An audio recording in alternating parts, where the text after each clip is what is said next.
Good afternoon. Good afternoon. It's Wednesday, 12:15. My name is Jennifer Tom, And I'm Darlene Rempel. and we have to say we are so excited to be here today at noon. This is so different for us, and we are taking the courage to be showing up during lunch hour. So today, this month, we've been talking about the power of courage. Last week, we talked about courage of being honest. And today we're talking about beliefs. Oh, excited. Thank you. Please give us a thumbs up if you're watching with us.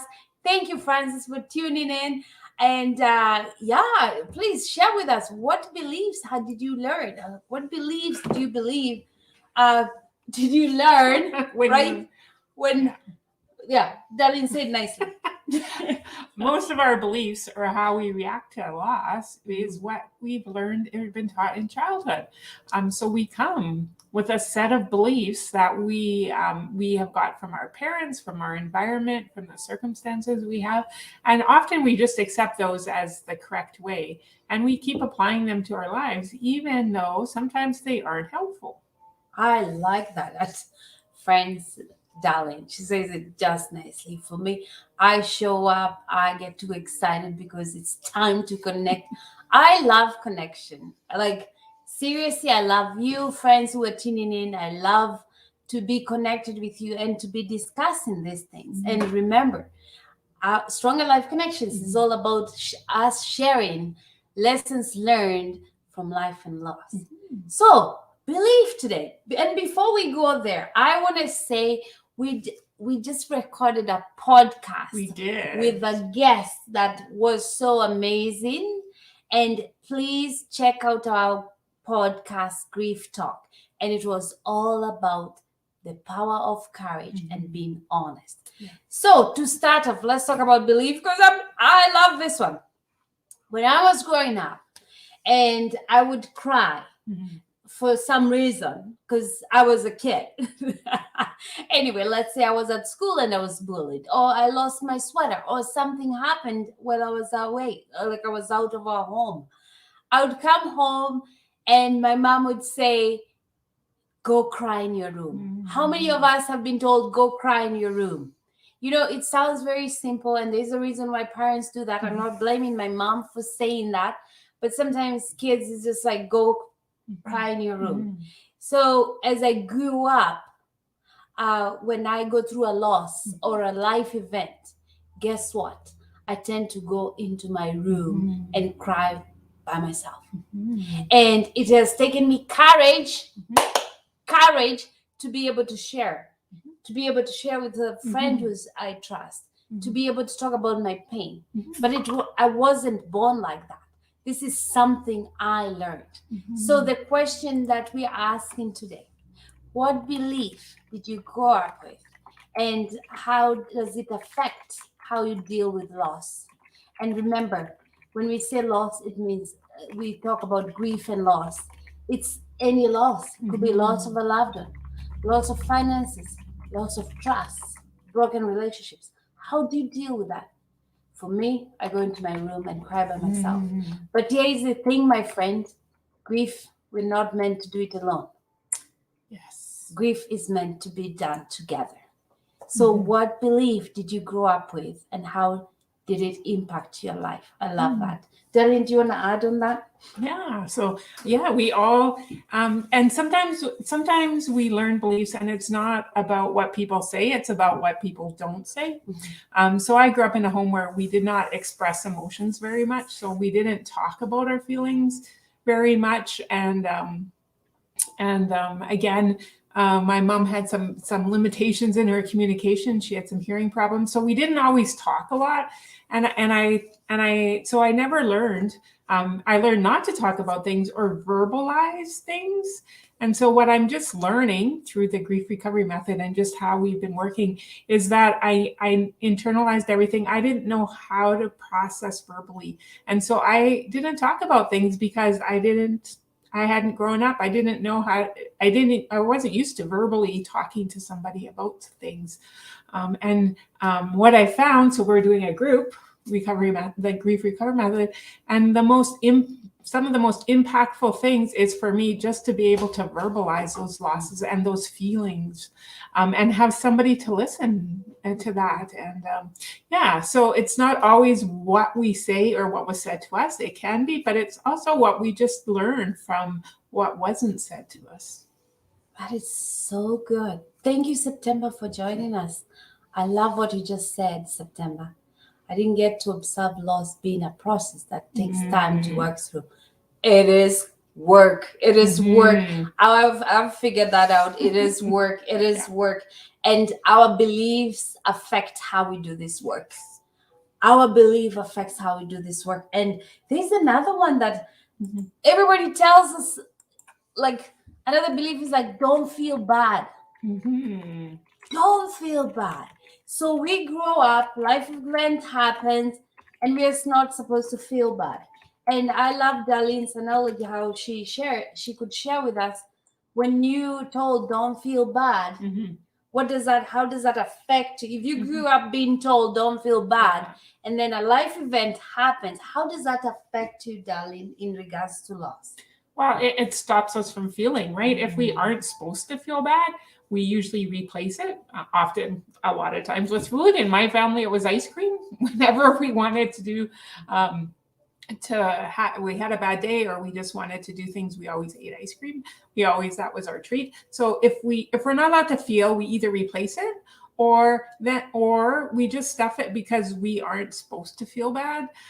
So we're just supposed to press it down and we're supposed to go on with life and be happy, and just not process it. And what happens, that's the backpacks, right? Those are the things that get put in the backpack then. And soon we're pretending we're happy. We're not being honest. We're saying, oh yeah, we're happy, but we have this big backpack of things that are making us very sad. And we start carrying it around and it starts weighing us down. Oh, I love that. And look where that comes from. Don't feel bad. Don't feel bad. Terrible.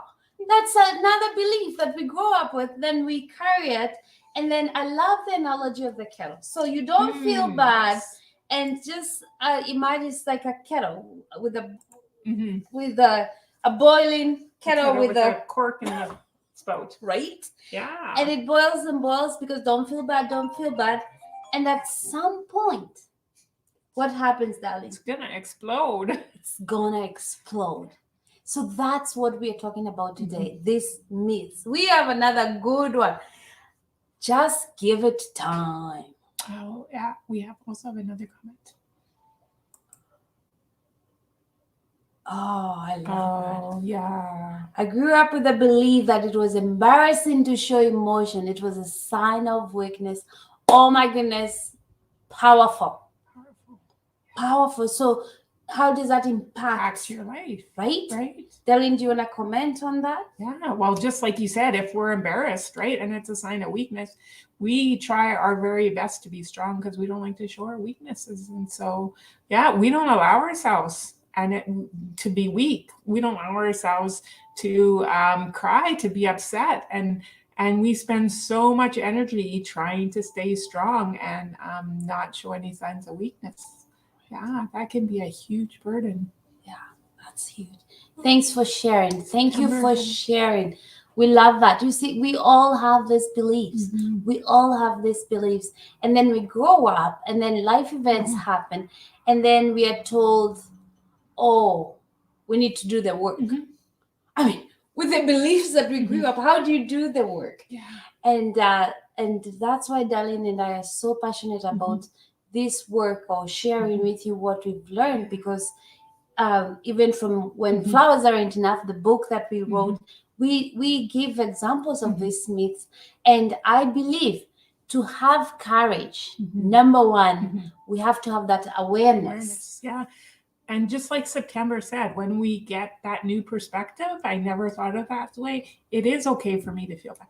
We need to feel bad. Grief is a natural response to grief, right?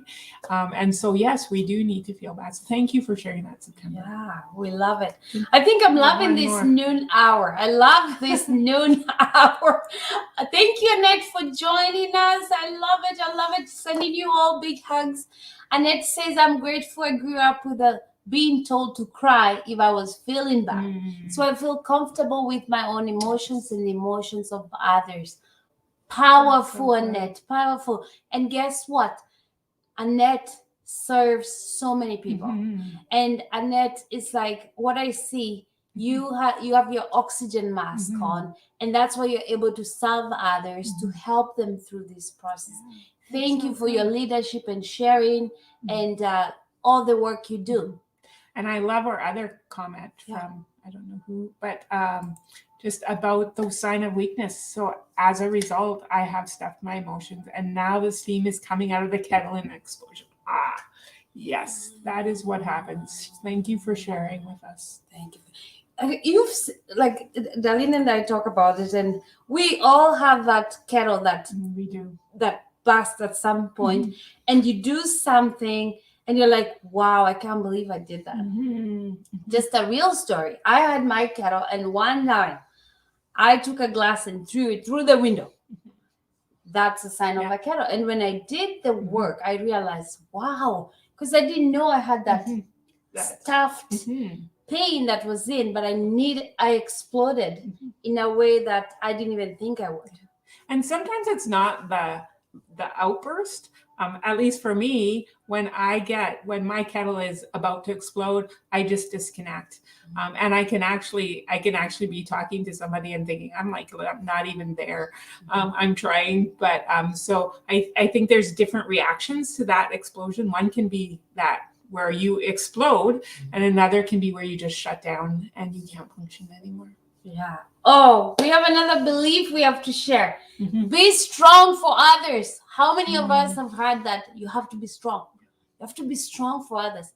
Especially, and I don't like to say this, but I'll put it like, how many of us who have fast bones, like you're Firstborn? you're firstborn in your family, and you're supposed to be stronger for everybody else.